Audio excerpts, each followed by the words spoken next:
I don't usually cry at films. I do feel either sad or depressed after watching certain films, but I have only ever cried at 6 in particular. They were Schindler's List from 1993, Brokeback Mountain from 2005, The Green Mile from 1999, Where the Crawdads Sing from 2022, Grave of the Fireflies from 1988, and David Lynch's The Elephant Man from 1980.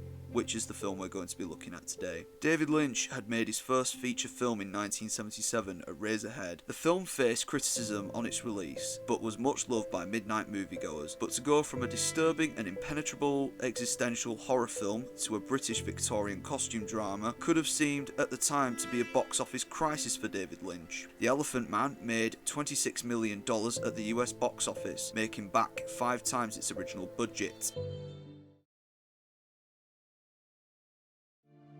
In Victorian London, Dr. Frederick Treves wanders into a carnival hosting a freak show. After seeing many people who had abnormal designs, he stumbles across a so-called creature named the Elephant Man. Later, he finds the owner of the freak show and pays him for a private showing of the so-called Elephant Man. When he witnesses the man, he is mortified and devastated by what he is seeing. The man's real name is John Merrick, a man with a rare but seriously deforming illness. Tumours covering his body, his right arm is large and misshapen, and his head enormously disfigured and perverted. Treves later presents Merrick in front of other medical practitioners at the London hospital to enhance his medical reputation and make aware of the specific illness Merrick has. Merrick is sent home but arrives late.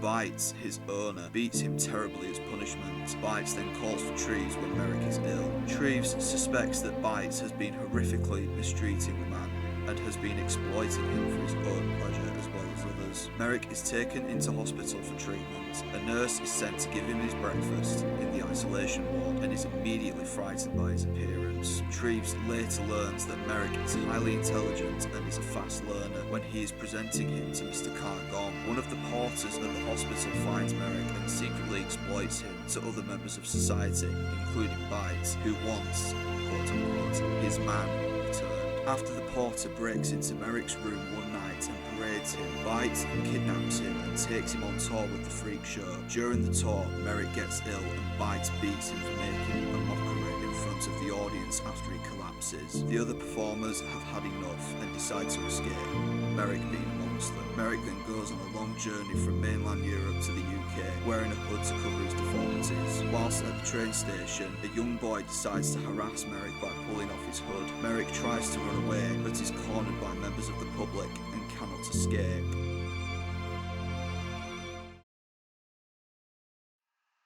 I am now going to talk about the real-life John Merrick, or Joseph Merrick, as that was his real name. I will try to keep this as brief as possible, as some of the things that Joseph Merrick went through was absolutely awful. His illness got progressively worse over time. He had chronic bronchitis and developing tumours all over his body. His right hand became bigger and increasingly immobile over time. While I do think the film is an amazing piece of art, it does take some creative liberties, specifically with the character of Bites. In the film he is shown as a tyrant and extremely abusive, whereas in real life he was anything but. He and Joseph were very good friends and business partners. Joseph was allowed to leave the hospital and tour with the freak show. I understand why David and the screenwriters took this creative liberty. It is so that the film represents the degrading side of what freak shows had. In the late 1800s, they were starting to be seen as taboo and in bad taste. It is assumable that owners of freak shows were extremely abusive and that it was depressingly common. The train station incident in the film is accurate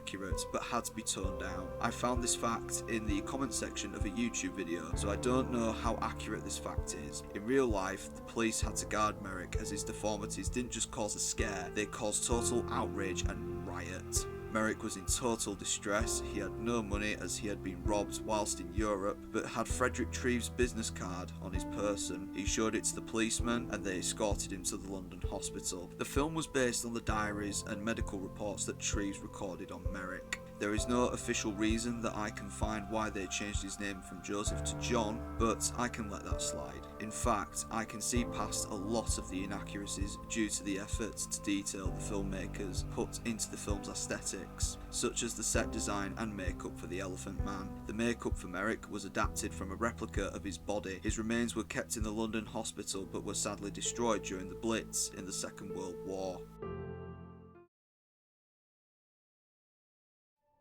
The Elephant Man is one of the most emotional films I have ever seen. John Hurt gives an outstanding performance as John Merrick. You really feel for him as he struggles with his condition and being mistreated by his owner. You as the viewer want this man to just have a break and be accepted instead of being beaten and discriminated for his appearance. The film presents the ugliness in men and women in society. It's as if John is the only human in the film and everyone else is a freak of nature, but sadly he must wear a hood and cap to cover his face to stop people from looking at him in horror. Train station scene is extremely harrowing, especially when he shouts at everyone surrounding him. I am not an animal! It's so sad and depressing, yet so iconic. John Hurt sadly did not win his Oscar for Best Actor. That award went to Robert De Niro for Raging Bull. Sir Anthony Hopkins is great as always. Treves is the only hope Merrick has in society. The scene that always gets me emotionally is when he first sees Merrick and sheds a tear. He helps Merrick find his voice, which leads to John impressing Treves' arrogant superior, Mr. Cargon, with the Lord's Prayer, which is a magnificent scene and extremely powerful. Anthony and David Lynch never got on during the making of the film, which is a shame. The film would then launch Anthony Hopkins' career in the US and would lead him to great success as an actor. The supporting cast is very colourful but brilliant. Anne Bancroft is brilliant as always. She is the only American in the film, but her English accent is outstanding, which is very rare when Americans play British roles. She seems to be exploitative of John at first, but builds a connection with him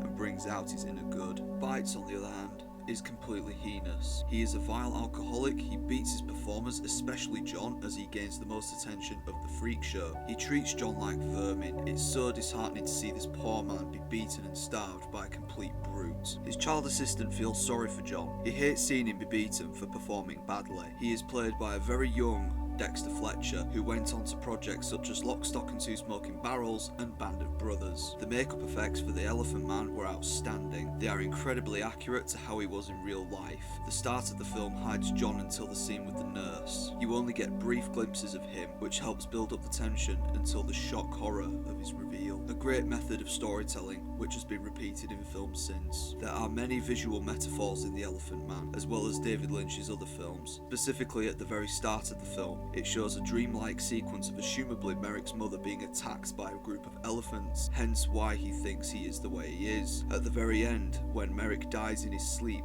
the dream sequence shows his soul being accepted into heaven. Very symbolic, but very poignant and thought-provoking, especially with Adagio for strings.